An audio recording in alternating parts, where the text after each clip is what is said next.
plaque outside the building used to have my name on it. Weston Rhodes, founder, CEO. I remember the day we hung it. The bolts were hot from the sun and the metal caught the light just right. People took pictures beside it. Called it the start of a legacy. Back then, the company was just 50 of us crammed into a former garment factory with peeling paint and busted elevators. We had no money, no sleep, but we had ideas, real ones. I gave it everything. Years of code, nights without food. I sold my car to make payroll. I learned every line of our back-end system by heart, built the infrastructure with my own hands when we couldn't afford a real dev team. I turned us from a pipe dream into a national platform with over 3 million users. And then they took it. They called it a necessary evolution, said the board wanted a fresh face, a new voice. All I heard was the knife sliding between my ribs. They brought in Jace Melton, the poster boy of clean tech and polished lies, a man with no history here, no blood in the bricks, but a smile fit for investors. The board voted while I was still on a client call. By the time I got back to my office, it wasn't my office anymore. My email was shut off, my badge deactivated. I walked out of the building I'd built with a cardboard box and a forced smile. The plaque came down the next week. They replaced it with one that read, Martech Innovation Reimagined. No mention of me. Not even in the founder's archive on the new website. Not in the press kits, not in the anniversary timeline video where they talked about our bold journey from garage to greatness. I didn't scream. I didn't sue. I disappeared. At least, that's what they thought. What they didn't know was that I left more than bricks and paper behind. I left something inside the bones of the company, something they never noticed because they never bothered to understand what I actually built. I left myself. The code I wrote wasn't just clean. It was alive. Deep under the public systems, I left a second layer, a ghost infrastructure, a private language. Access points only I knew, buried beneath layers of legacy scripts and misnamed subroutines. While Jace posed for magazines and held launch parties with colored lights and overpriced DJs, I sat in a silent apartment with my old laptop and watched. I knew when they changed servers. I knew when they rewrote code they didn't understand. I watched every update they pushed and every deal they announced. And then I started pulling. Nothing big at first. A single line of code that made their analytics dashboard feed outdated numbers. A redirect on their demo app that caused a delay in client uploads. Errors that looked like incompetence, minor enough to be dismissed, just enough to start fraying trust. They replaced 2 engineers before realizing it wasn't their fault. Then I hit the billing API. I wrote a patch that introduced microscopic rounding errors, fractions of a cent per transaction, unnoticeable. But over thousands of clients and millions of transactions, it built confusion, discrepancies. Suddenly, their revenue predictions didn't match the reports. The CFO got nervous. Jace blamed the finance team, fired the lead, hired a firm to audit. They found nothing, because I was careful. Every change I made was reversible, temporary, masked under false logins and burner IPs. I watched them squirm. I watched their fake confidence slip in board meetings. I watched Jace stammer on a quarterly call when the numbers didn't align. And while they scrambled, I went deeper.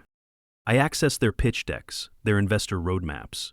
I leaked one deck anonymously to a competing firm, just enough to make them move faster, undercut Meritech's timeline, just enough to make their product launch look like an imitation. The media noticed.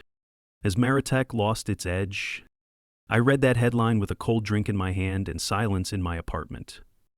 They erased my name, so I started erasing their credibility. This wasn't revenge. This was reclamation. They built an empire on my back. Now I would take it down from the inside. The first executive resignation happened in September. Melissa Grant, head of public strategy. Her statement was diplomatic, looking forward to new opportunities, but her exit interview was not. She called the internal systems unstable, the leadership chaotic, and the data manipulated beyond recognition. I leaked it anonymously. The press picked it up, analysts began to speculate, investors tightened their grip. And still, Jace smiled through it all. He always did, that polished, smirking confidence. On camera, he said the company was leaning into agility. Behind the scenes, I watched him approve cover-ups, reshuffle teams, and gaslight his engineers. That's when I decided to go for the core. Their client backbone, the custom server architecture I had spent years building. It was elegant, complex, designed to scale under any load, but I had woven a hidden protocol into it. Something harmless at first glance, a watchdog function that, if activated, would systematically shut down services one at a time in a randomized sequence. Not a total crash, no explosions, just unpredictable failure. I activated it with a single line of code at midnight on a Tuesday. The first system to go down was their email verification service. Support blamed it on an expired certificate, fixed it in an hour. Then, 2 days later, the auto-scaling function for the app infrastructure buckled during peak usage. Clients experienced hour-long lags. 3 threatened to pull their contracts. By the end of the week, the automated billing messages started sending duplicates. Then the login system glitched and locked out a major financial partner during a live demo. By then, Jace was holding emergency meetings daily. His technical leadership couldn't explain the randomness. Logs were clean, no malware, no direct breach. Because there wasn't. They were looking for an invader. But I wasn't outside. I was buried in their foundation. In a comment section on a small blog, a former engineer floated the phrase, "digital hauntings," a joke. But it stuck. Tech forums started referring to Maratech as a cursed company. A meme spiraled, logos edited to look decayed, glitchy. The brand began to rot in public perception. And the board finally got nervous. They brought in a private security team to run a complete code audit. I watched them work, watched them stare at my code, line by line.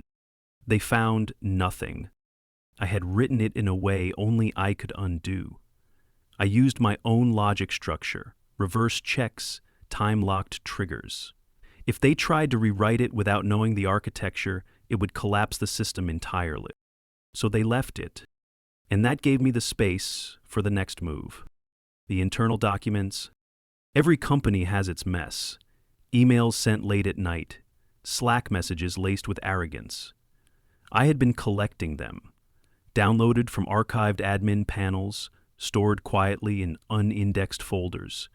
Things said by executives about clients, about competitors, about each other. I compiled them, redacted just enough to protect the innocent. Then I leaked them all. It hit the tech media like a thunderclap. Jace calling partner dumb money. Board members mocking customer support reps. Executives joking about manipulating engagement stats to sell vaporware. There was no recovery spin this time. One by one, major clients began to sever ties. And still, they didn't suspect me. Because I had been gone for over a year. A ghost. My name wasn't in any system. My credentials long deactivated. They had no idea the back door was built from day one. No idea the man they tried to erase had never left. Until I made them see. The anniversary gala. 10 years of Maratech. Held at the new office, built from the ashes of the old one. They sent invitations to everyone they thought mattered. Jace opened with a speech about perseverance, about innovation, about the journey. Behind him, a massive LED wall displayed highlights from the company's origin story. The screen flickered once, then again, then it changed. Not to the company timeline, but to mine. Images of the original office, me soldering a server together at 3 a.m., my whiteboard sketches, my code still present in the source today, audio clips from early meetings, video of Gregory and I signing the first client contract. And one final image. The original plaque, my name, my title, the words burned across the screen. You built nothing. You stole everything. The crowd went silent. Jace stood frozen. Then the screen went dark. The next morning, the headlines exploded. Founder's revenge. Digital sabotage or justice. The board launched an internal investigation. Too late. The foundation was already gone. The empire they stole had already started collapsing. They took my credit, so I took their crown. Jace resigned 3 days after the gala. He released a statement through a ghostwritten post on his social account, claiming a need to refocus and recharge after an incredible journey. There was no mention of the hacked presentation, no mention of me. The board stayed quiet, silent as termites gnawed through the empire. But I didn't stop. I wasn't finished. Maritech still stood. Gutted, yes. Disgraced, but alive. And that meant the story still belonged to them. I wasn't after revenge anymore. I was after correction. They rewrote history when they scrubbed my name from the walls. I was going to rewrite it back into the bones. So I turned to the archives. Every company has its forgotten corners. Databases left untouched, file servers still live out of negligence, backups stored in default directories. I knew where they kept them, because I built the hierarchy. I found old pitches, prototypes, whiteboard session photos. Then I found something else, a stash of early intellectual property I had submitted. Original designs, interface models, code-based drafts, all stamped under a generic contributor tag, stripped of attribution. They had used it to patent features under Jace's name. I collected every line of it, and I sent it to the patent office with proof of authorship. One submission, then another, and another. By the time I was finished, 7 of Maritech's core features were under review for fraudulent origin claims. The news didn't hit like a bomb this time. It came as a whisper, a low, grinding hum beneath the surface of the industry. But it worked. 2 new partnerships backed out mid-negotiation. One of their largest clients issued a public statement distancing themselves from the ongoing legal ambiguities. And then came the breach. Not mine. Real hackers. The internal panic was volcanic. Without strong leadership and with half their IT department in flux from the fallout, the company had failed to renew a security certificate that locked down a key admin server. Within hours, someone was inside. The breach exposed user data, mostly non-sensitive, but enough to trigger mandatory disclosures. Their PR team scrambled, the CFO took medical leave, the general counsel quit outright. And still, they didn't speak my name. They couldn't. Because if they did, they'd be admitting the truth, that the man they tried to erase had become the architect of their collapse. So I finished it. Signed to the media, not with a dramatic tell-all. Just one interview? Quiet, serious, no bravado. I didn't name names. I didn't call for blood. I spoke about the reality of founder erasure in modern tech, about how innovation is commodified, about what it means to lose your name, your work, your legacy, and still be expected to smile. The piece went viral.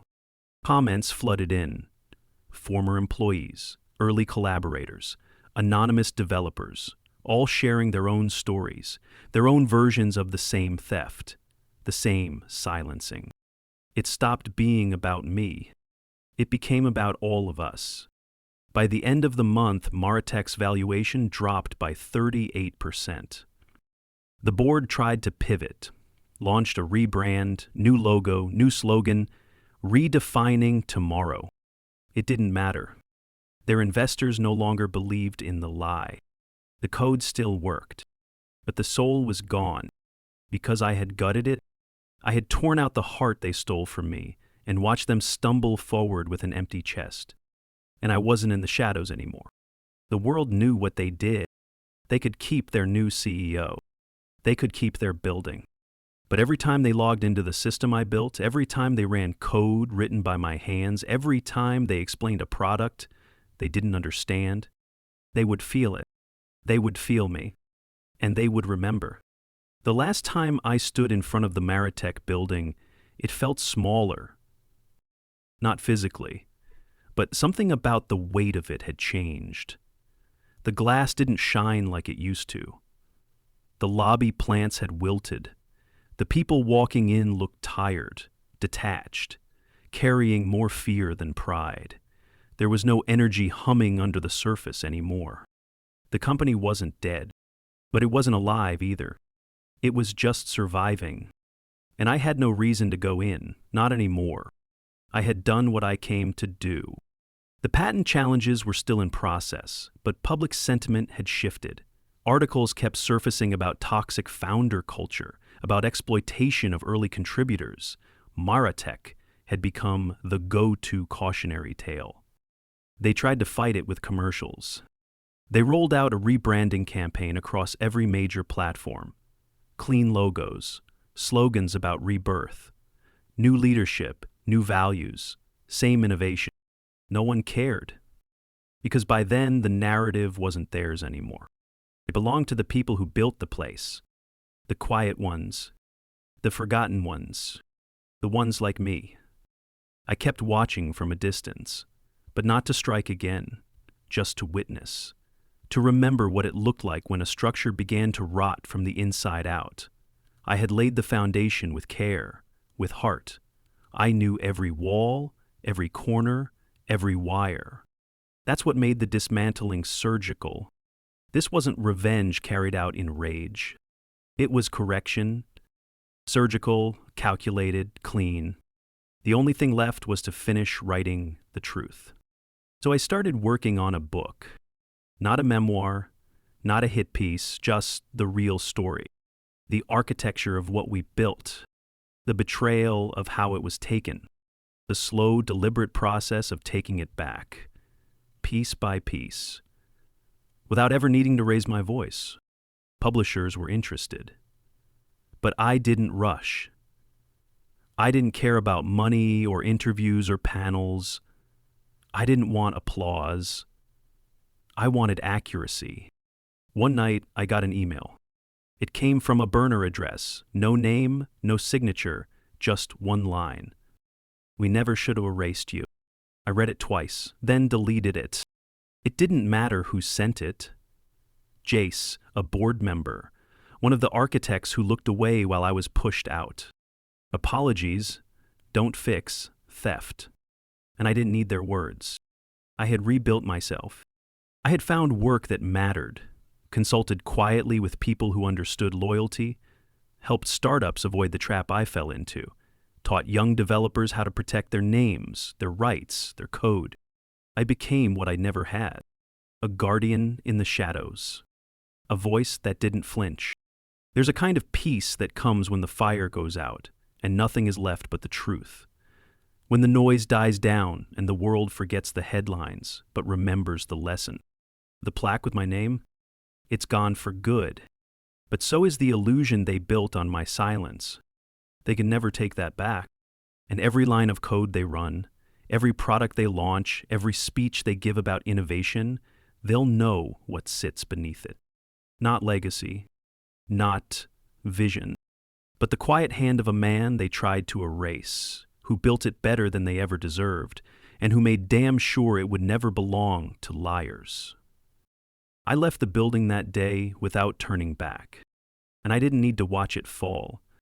I already knew what I built and what I buried with it.